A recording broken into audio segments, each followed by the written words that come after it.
Good morning, good evening, good afternoon, whatever time of the day this video may find you. Thank you so much for returning to my channel if you are a new viewer. And if you are one of my amazing subscribers.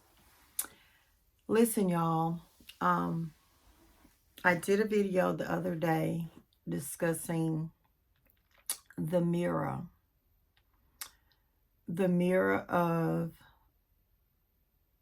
us as what we call the victims and of the narcissist, of course. We both know I bring that up. I didn't talk about the narcissist mirror in that video, but I talked about ours. What I did talk about also was the fact that God allowed this relationship to happen because he wanted to bring both of us to our knees.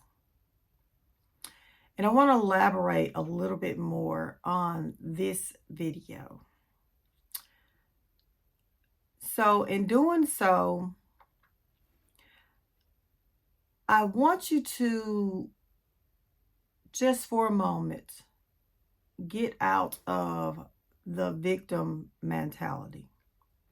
Not saying you're not a victim, okay? Listen, I am not the enemy here.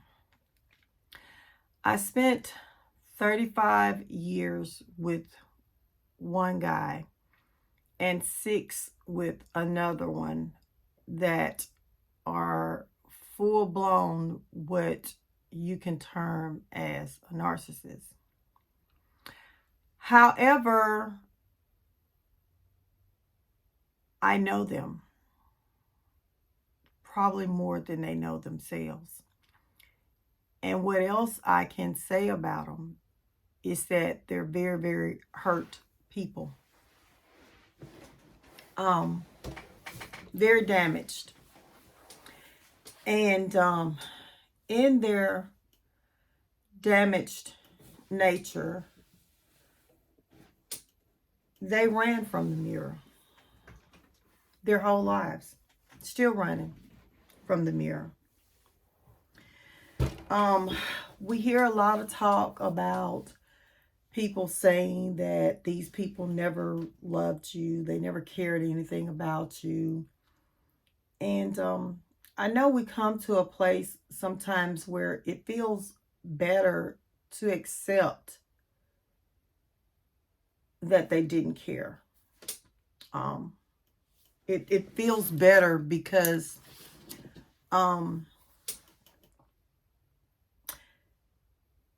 it's something in us that says if they do care, then we should be trying. But listen, people, love has nothing to do with whether you should stay in a relationship with someone or not. And I'm saying this because someone can love you but not know how to love. You know, someone can, from the bottom of their hearts, like they just love you. They love you. They love who you are. But the person that they are has been tainted about love. And they just won't let it go. Listen, I remember back when I was in management a long, long time ago, there was this young lady that I really, really tried to help a whole lot. Like, she had a lot going on, and we would talk about the Lord and just different things in life, general. And I would talk to her about her getting a closer relationship with God. And I remember I was her superior. So I remember one day I came in and I wasn't able to go by her particular machine. After we had our meeting, we had a lot going on that day, and I was not able to go by and give her the attention that I would normally do in the mornings. And I remember she walked up to me, and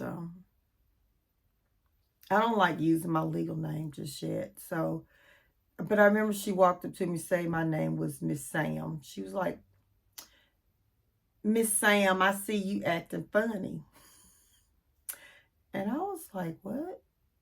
And she walked off. And I did not understand what was going on with her.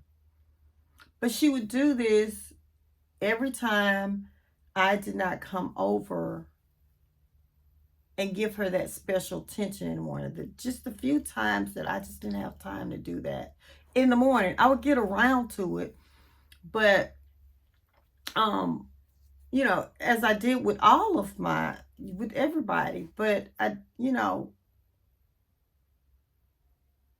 she really wanted that attention.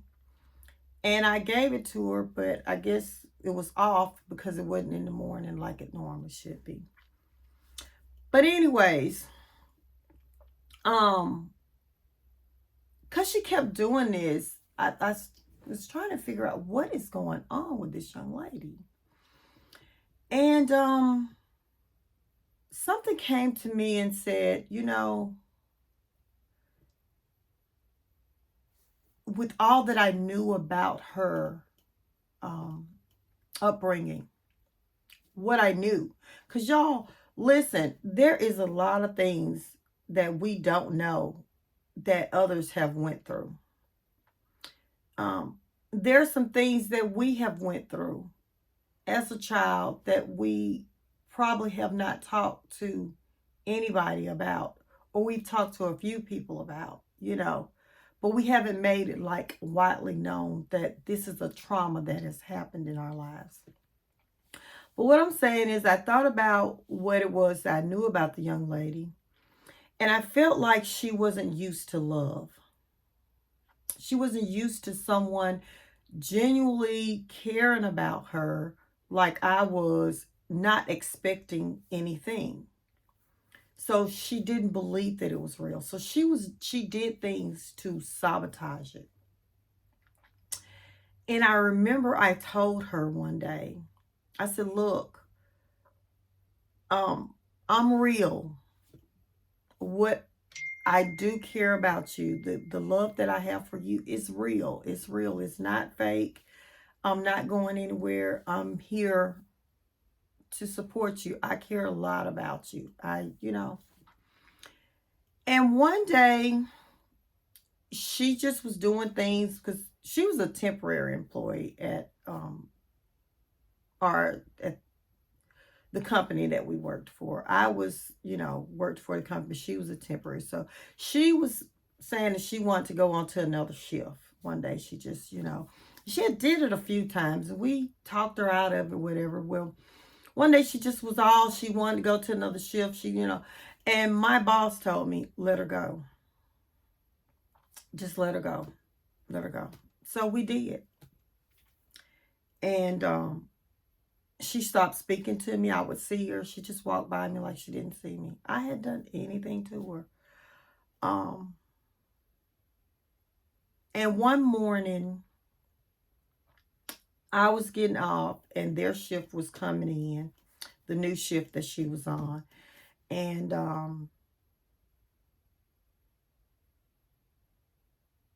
I turned around my desk. I was getting ready to walk out the door, and there she was standing there on the steps getting ready to come up. And the look on her face, I knew something was wrong. So I just looked at her and she started crying, and I just hugged her. Yeah, I just hugged her. I'm kind of tearing up a little bit about this thing here. But her brother was murdered. And the point is about this whole thing was I extended to my ex-husband and everybody that I knew that same kind of love. Like, if you wronged me, like, just like she, I hadn't done anything to her, I knew people, like I may not have knew 100% what's going on with them, but I knew the pain. I could see the pain. And I believe that one reason why pain knows pain, I had a lot of trauma going on in my own childhood. Excuse me. But rather than me becoming bitter and angry about my situation, I just became too empathetic. You see, my title here is Empathic Char with Boundaries. I believe that being empathetic is a very, very necessary characteristics in humans. I'm not going to lose who I am as an empathetic person because of the things that has happened to me. Listen, this whole thing that I just went through a year and a half ago, the the divorce and everything, the trauma that I went through the last 16, 17 years in that almost 30-year marriage, 35-year relationship, it was just the catalyst of what I had been experiencing my entire life.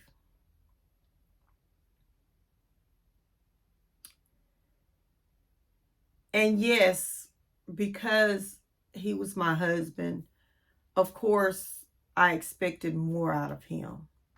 I think that's why it hurts us more. I think that's why it hurts us more than all the others. Because of the vow, you know.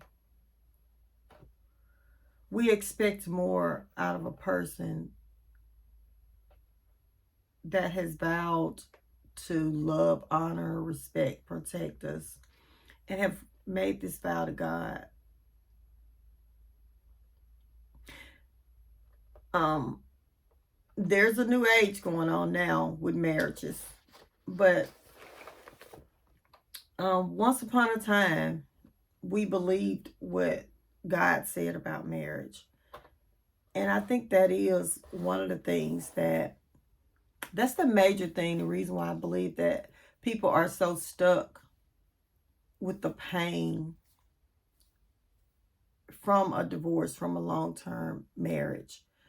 Um, because we've been hurt like this before.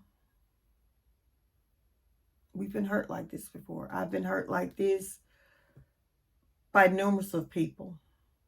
Numerous of people. People that I share the same bloodline with. Um, Listen, with that said, I've always been a very empathetic person, but there is another part of me that if I see that intent matters, okay? Intent matters.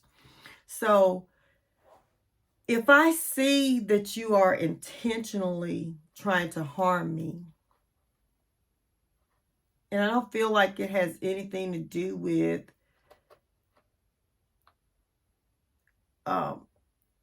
your pain or, you struggling in life, but you're just trying to hurt me, to just hurt me.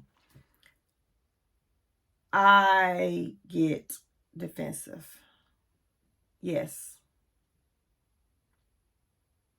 The reason why I want to bring that up, because as sweet as we are in our being an empathetic person, we also have that defensive side that when that turns on, I'm not mean, but I can tell you that for sure, if I feel threatened, I was the kind that if I felt threatened, I'm going to do what is necessary to survive. And I probably got that from when, I was young. I wasn't protected. My brother, that was a year older than me, he was the only one that really protected me. And we had a lot of bullies, like the neighborhood we grew up in. Um, they would really, really bully me and my siblings bad. Um, we were a little different in how we looked, how we dressed, and everything. And yeah, they didn't let us forget it. So um, I had to learn how to defend myself. Um, so that was trauma in my life and something that shaped who I had become. Even though who I was becoming, even though I am this nice, sweet person that loves everybody and I'm so empathetic to everybody's what they're going through, their traumas and everything. I want to help them. I've always wanted to help people. I would literally, like, when people were talking to me, I had it so bad, y'all. I had it so bad that when people would be talking to me about their problems, I would literally be in my head trying to figure out how to solve it. And they haven't asked me to solve it. I'm just doing it on my own. I had it bad. Yeah, really bad. It's a lot. I have to talk on another video or live or something, bring up different scenarios. But y'all, I wanted to do this video here. And I wasn't sure which way I wanted to go with it. I prayed about it before I started it. But as empathetic as we are, every human being has the ability to protect themselves. And it's kind of like, think about it like this. As good as God is to us, as good as he is to us, you don't want the wrath of God. God is good to us all the time, through everything. I got some stuff going on now that is wild, and I'm trusting and believing that God is going to resolve that for me. So I truly believe that God is good all the time. However, we don't want to experience the wrath of God. And the wrath of God is basically God taking his hands off of us. And see, us as humans, we have to learn that same thing. Our wrath should be taking our hands off of it, giving it to God. But when we try to fix it ourselves, then that means that we are doing things, and probably not, I'm not going to say probably, because we're so defensive, we're trying to protect ourselves, we can end up being aggressive in the pursuit of trying to um get a person off of us, tell them about it, get them straight, let them know that they're not going to abuse us, you know, which means that in turn, now we have created some things that we have to now pay for.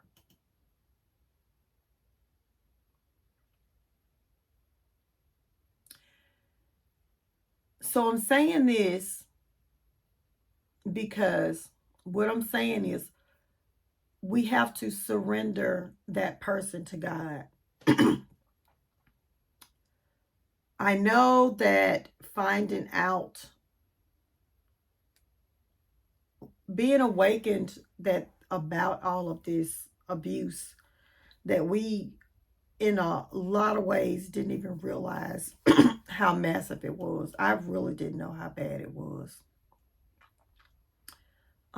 For a long time. The last few years, I'd say the last 5 years is just how everything is just coming to the light of how intense the abuse was, because I was used to carrying other people's burdens on my back, and I didn't have a problem with it. I equated that to part of loving people, but love doesn't supposed to hurt. Anyways, people, I know this video is kind of longer than my usual videos, but I wanted to do this video here. And like I said, I didn't know which way I was going to go with it. I prayed about it and I wanted God to lead me. But it appears he's led me to talk about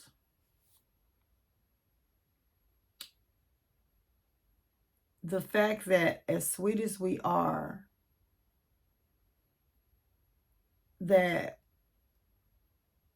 when we get into that defense mode, we are in a place where we're trying to solve our own issues. And in many cases, even though we're not trying to do it, we're doing the same thing to others, what they've done to us. I know I've said some things, for sure.